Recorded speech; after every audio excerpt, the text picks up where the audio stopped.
belonging, a sense of being heard, a feeling of comfort. Usually, when we talk about diversity and inclusion, we think about a few angles to this concept. We think about, say, gender. We think about sexual orientation. We think about race. We think about culture. But what about some finer aspects, such as appearance, age, a slightly different ability? Now, usually, when we're talking about concepts such as these, we often think about the fact that diversity across all of these spheres, if not embraced, leads to the lack or the creation of a bias in the provision of opportunities for all of these individuals. But let's take a step back. What is bias and how is it created? I mean, none of us were born with a bias, were we? Let's take an example. Imagine a conversation at home. We have a bunch of adults sitting and talking about something important, and there's a young child in the room. As part of the discussion, the child decides to raise a point, a completely valid point. A very natural reaction of the adults in the room is to quieten the child down. And what do they say? This is an adult conversation. Why are you trying to contribute? And that is something that steeps into us from a very young age. We're born to that way think that, okay, maybe if, in comparison to the majority, if I'm less experienced, if I'm younger, maybe my opinion should not be valued. But that's not the case. But the more pertinent question is, are all of us here recognizing and accepting the fact that we're biased? And this is what brings me to the unconscious bias dilemma. And I'll take you into this through some stories, because like we've heard in the course of today, that's one of the most powerful ways in which we can contribute to what we're here to discuss today. The first story that I'm going to tell you about is that of Mindy Kaling. Mindy Kaling is an Indian-American actress, writer, and producer. She was born to Indian immigrant parents of South Asian origin, and she always aspired to become a comedian in Hollywood. However, from a very young age, she was biased against because of her gender, the way she looked, and her ethnicity. However, this did not make her stop. As she went on, she had her first breakthrough when she got a seat in the writer's room for The Office, which is a very popular sitcom in the US. She was the only woman of color in that writer's room. As she went on, she decided she was going to create, write, produce, and act in her own show called The Mindy Project. It was an absolute path-breaking moment because still then, in Hollywood, especially in the era of American television at that time, it wasn't very common for people to assume that, okay, somebody who looked like her will have a seat to play a lead role in an American television show. This was path-breaking, and it changed the way people viewed people who had appearances such as hers. She then went on to garner a lot of success for several shows post that, including famous ones like Never Have I Ever. Why did I tell you this story? At the very beginning, it was almost a norm that people with X appearance, X ethnicity, are not really the face of Hollywood television. They didn't really fit in the so-called beauty standards of Hollywood television. She chose to challenge that bias. She said she was going to make it work. So what she did was to create a different experience which people till then had not had. Till then, people had been fed with thoughts, fed with ideas, fed with shows of a certain way in which people in television can look, can be, can act.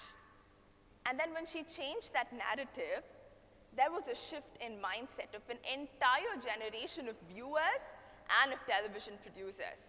Because there was acceptance for what she decided to put there.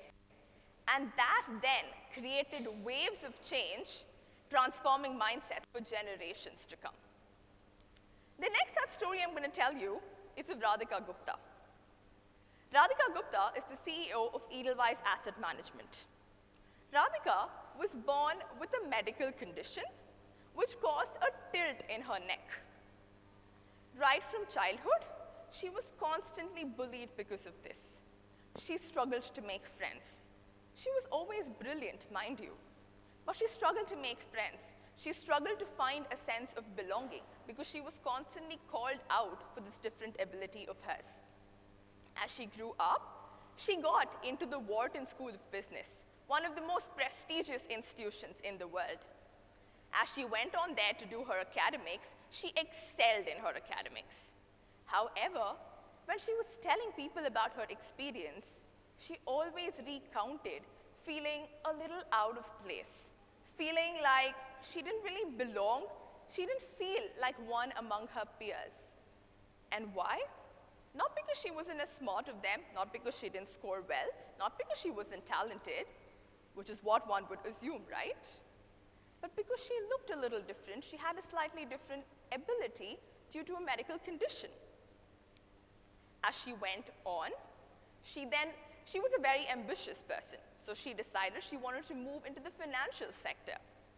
After a few stints in a bunch of companies, she then went on into Edelweiss Asset Management. When she went into the company, it was a male-dominated financial sector, it was a highly competitive field, and she knew that if she had to make her mark there, she had to work twice as hard. Because one, in a competitive field like this, being a woman, and also being someone with a different ability which constantly made people look down upon her, she had to prove that she was there because of her skills and nothing else. And that's exactly what she did. Because at the age of 33, she became the youngest CEO of Edelweiss Asset Management and the youngest CEO of an Indian financial services management company. And this shows us how, when there is a natural trajectory for someone to think about how, okay, people who are going to enter this particular industry, people who are going to enter this particular career field, people who are going to enter this particular, say, domain, are one going to be this way, are one going to either have XYZ qualities, are going to only be males, are going to be people who are absolutely fit and fine from top to bottom, who have no ailments, who look XYZ because that's what the media portrays. That's not the case. Because what really matters beyond those biases is your skills and who you are. Beyond this, I'll take you through another story. A story that's a lot closer to home. A story that's standing here today. I'll tell you my story. So when I started off in school, I was a very avid debater. I realized pretty early on that I loved being on stage.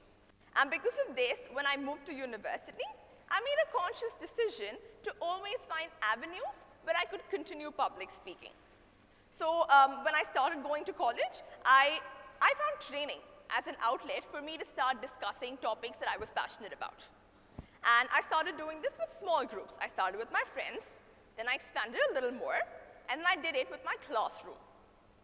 However, the feedback that I started receiving, the kind of ways people reacted to the content I was delivering, it boosted my morale. And I realized that this could be very beneficial to a lot more people.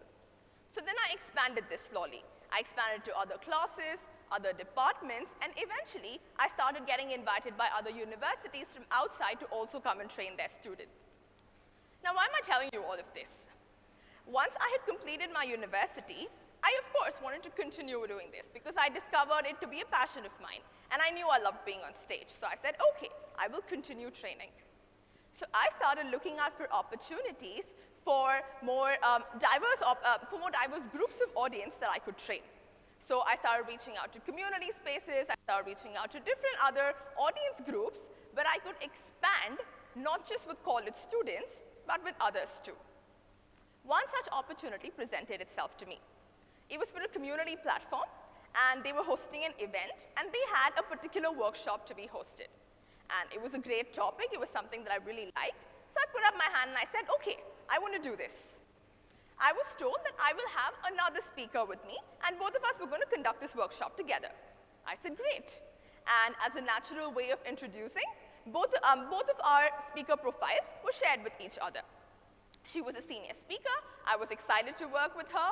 The profile of the audience group that was going to show up for the workshop was also extremely diverse. It was going to be a new experience for me, and I was looking forward to it. However, when I got onto a call with the other co-speaker I was supposed to deliver this workshop with, after a few minutes of interaction, she told me, Sneha, why don't you just stand on the side for this workshop and let me conduct it? You can help me maybe help out with some of the activities that we're conducting in the room, but since you're just a fresh graduate now, maybe you just stand on the side for this one and watch, and next time we can see. She wasn't very sure I could do it. A larger concern for her was, since that audience group there was going to be so diverse, what was a young college graduate going to come and train them on? Fast forward to a few months later.